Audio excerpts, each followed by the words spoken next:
Hello and welcome back, my friends. Today what I'm going to be doing is creating some fruit tree supports. The whole goal with this technique is to allow me to just give some added support to these branches that have loads and loads of fruit on them. You know, typically you're going to need to thin your fruit in order to protect your tree from any damage.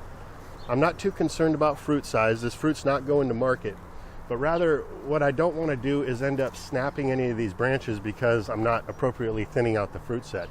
So a technique that you can use is to support your fruit tree branches, and then you can leave the fruit on and harvest quite a bit more.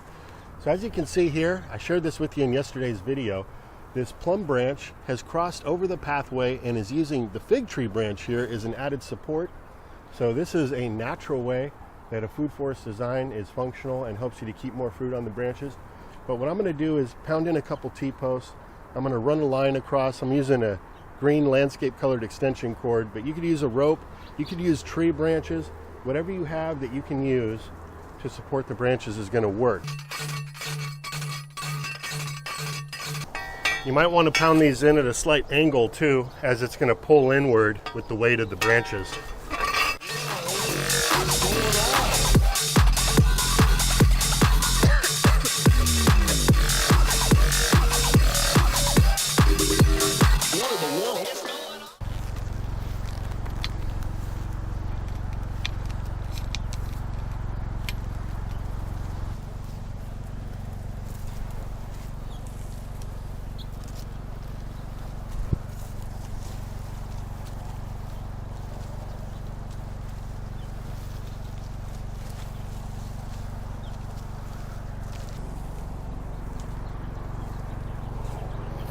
And this one's not long enough, so I'm just going to kind of overlap it on these other supported branches.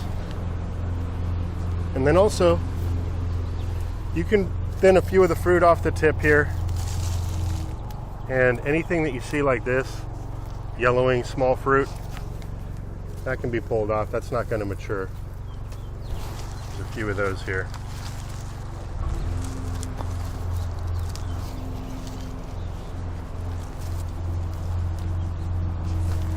So there we go. Very minimal amount of thinning now because we've got that added support. That's going to give us dozens of extra edible fruit that we can now consume. This is a Santa Rosa plum tree. One of my absolute favorite fruit trees to grow, if not the favorite. It's also one of the most common grown across the United States. You can see through the center of the tree, some of these branches have started to cross into the tree as well and are kind of drooping into the center. I'm just going to use the tree itself. First we'll give this branch a little shake, knock off some of those fruits naturally, the weakest fruits. And then I'll place this on a cross branch just to give it some added support. Here's another branch here that's overloaded right in the middle. Give it a little shake, let the weakest fruits fall off. We'll position this limb that's better supported. Look over here as well. We've got this white mulberry, which all of the little berries got taken by the birds this year. That's fine, but I've got this perfect trellis system here now where I can put a couple of these branches in here. We'll thin a few off the end there. That's perfect. And here's another droopy branch. Just kind of work this in. Again, knock a few off the end. Boom.